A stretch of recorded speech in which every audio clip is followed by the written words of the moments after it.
Halo semuanya, perkenalkan, saya Aprilia Cindy, mahasiswa keperawatan dari Universitas Eka Harap Palangkaraya dengan NIM 20241420101052. Kehilangan atau loss adalah keadaan ketika sesuatu yang sebelumnya dimiliki atau ada menjadi tidak ada, baik berupa orang, benda, peran, fungsi tubuh, maupun harapan. Contohnya seperti kehilangan anggota keluarga, kehilangan pekerjaan, ataupun kehilangan kesehatan. Nah, sedangkan berduka adalah reaksi terhadap kehilangan, yaitu respon emosional normal dan merupakan suatu proses untuk memecahkan masalah. Salah satu manifestasi yang kerap muncul pada pasien kehilangan dan berduka, yaitu pasien mengalami penurunan kemampuan dalam memenuhi aktivitas sehari-hari akibat kesedihan yang mendalam setelah mengalami kehilangan. Adapun karakteristik dari kehilangan dan berduka, yaitu yang pertama ada reaksi syok dan ketidakyakinan, yang kedua perasaan sedih dan hampa bila mengingat kembali kejadian kehilangan. Lalu yang ketiga, perasaan tidak nyaman sering disertai dengan menangis, keluhan sesak pada dada, tercekik, dan nafas pendek.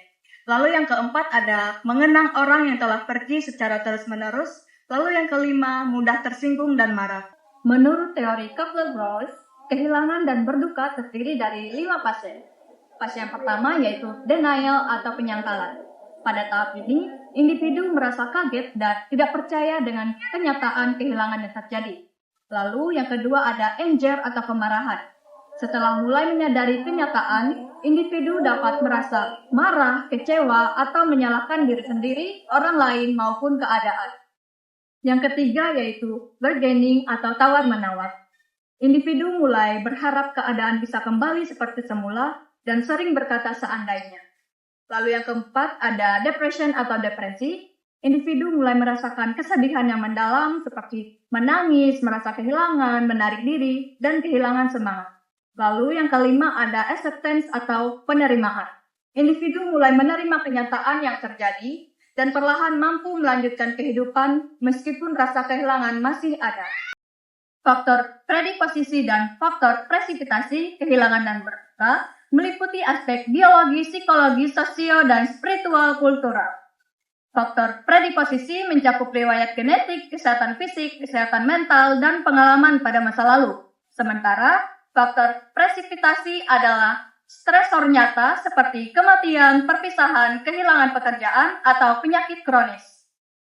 Adapun tindakan perawatannya, yang pertama membina hubungan saling percaya dengan pasien, kedua mengkaji perasaan dan respon pasien terhadap kehilangan yang dialami, ketiga memberikan validasi dan edukasi tentang proses kehilangan dan berduka, keempat mengajarkan teknik dalam membantu menenangkan pasien, lalu yang kelima mendorong pasien mengekspresikan emosi dengan bercerita atau menangis. Lalu yang keenam, menganjurkan pasien melakukan aktivitas ringan secara bertahap.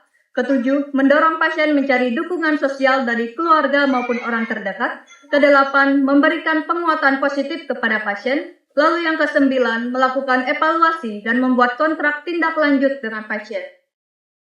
Tujuan dari tindakan keperawatan ini yaitu yang pertama, pasien mampu membina hubungan saling percaya dengan perawat. Yang kedua, pasien mampu mengungkapkan perasaan kehilangan dan kesedihan. Lalu yang ketiga, pasien memahami bahwa proses berduka merupakan respon yang wajar. Lalu yang keempat, pasien mampu menyebutkan cara mengontrol rasa kehilangan dan berduka. Lalu yang kelima, pasien menunjukkan respon yang lebih tenang setelah dilakukan tindakan keperawatan. Dita adalah seorang mahasiswi yang mengalami kehilangan dan berduka setelah sahabat dekatnya meninggal akibat kecelakaan beberapa hari yang lalu. Sejak kejadian tersebut, Dita merasa sangat sedih, kosong, sulit percaya dengan kenyataan, sering menangis, dan terus teringat kenangan bersama sahabatnya.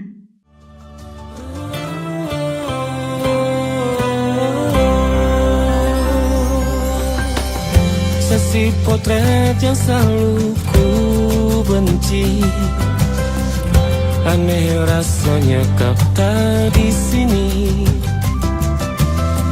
Susunan barisannya tak sama lagi. Oh, 1, 2, 3, ini nyata kau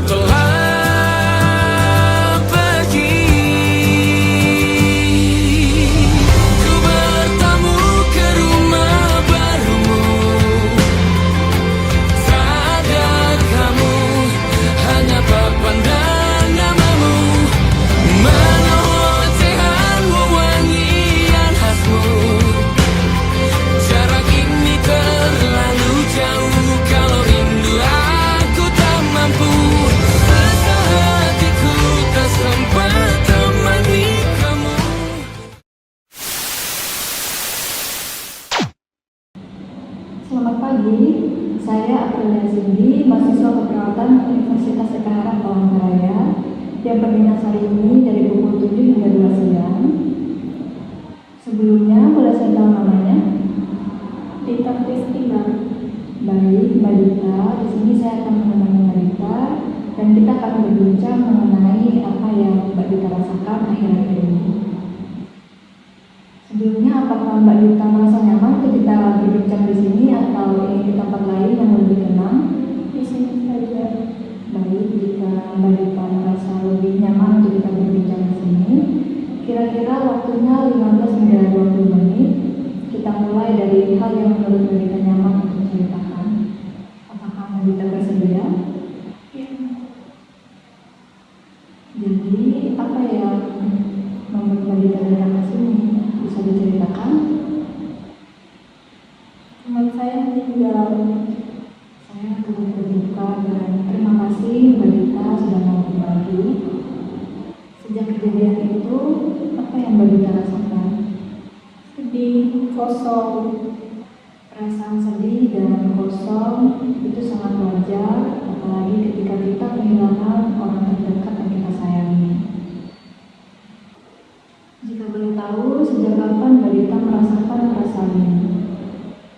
Sejak beberapa hari yang lalu. Dalam sehari, apakah perasaan sedih yang Mbak Dita rasakan sering muncul?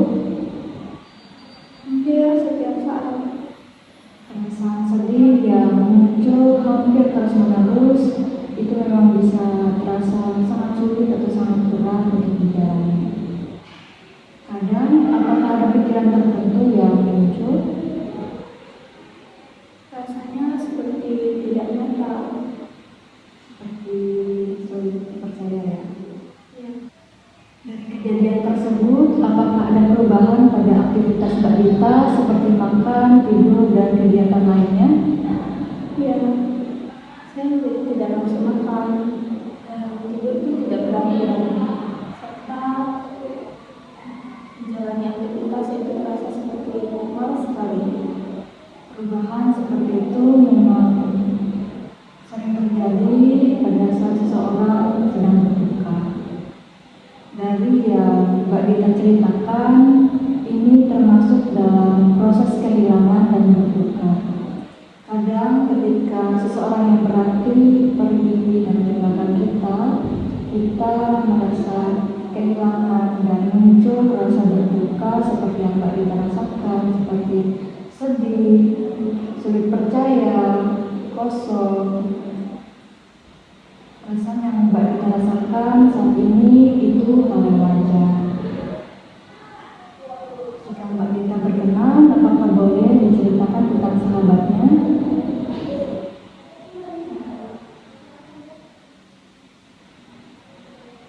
Dia selalu ada. Kami sering bersama, ketawa, bercanda. Saya tidak bisa tanpa dia. Kehilangan seseorang yang sangat berarti itu memang seperti kehilangan bagian dari diri sendiri. Perasaan sedih, rindu, dan sulit percaya itu adalah hal yang wajar. Jadi tidak apa-apa merasakan hal tersebut. Baik Mbak Dita, sekarang kita akan melakukan relaksasi napas dalam guna mengontrol rasa kesedihan Mbak Dita jika muncul lagi. Nanti Mbak Dita bisa ikuti arahan saya ya. Baik, sekarang kita mulai. Mbak Dita bisa tarik napasnya, tahan, lalu hembuskan melalui mulut pelan-pelan saja. Oke, ulangi, tarik napas, tahan, lalu hembuskan melalui mulut. Oke, jika Mbak Dita merasa sedih, Mbak Dita dapat bercerita atau sesekali menangis, tidak usah dipendam agar Mbak Dita tidak merasa sesak.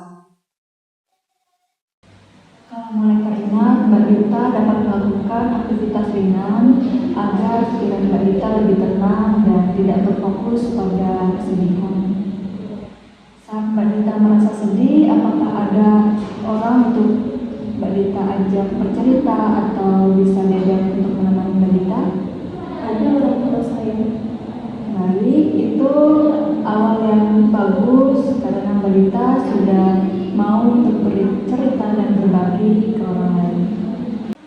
Bagaimana balita perasaannya setelah perbincangan kita tadi? Saya merasa menjadi sedikit lebih lega. Baik, bisa diulangi yang saya ajarkan tadi apa saja balita? Tarik nafas, tahan, lalu hembuskan, balik dulu. Betul sekali, balita dapat melakukan relaksasi napas dalam seperti yang saya ajarkan untuk mengontrol saat rasa sedih balita muncul. Baik, besok pagi kita bertemu lagi untuk latihan kita selanjutnya. Apakah Mbak Nita bersedia untuk besok pagi kita lanjutkan latihannya? Saya bersedia. Terima kasih Mbak Dita sudah sangat berkontribusi dan berbagi dan berani untuk bercerita.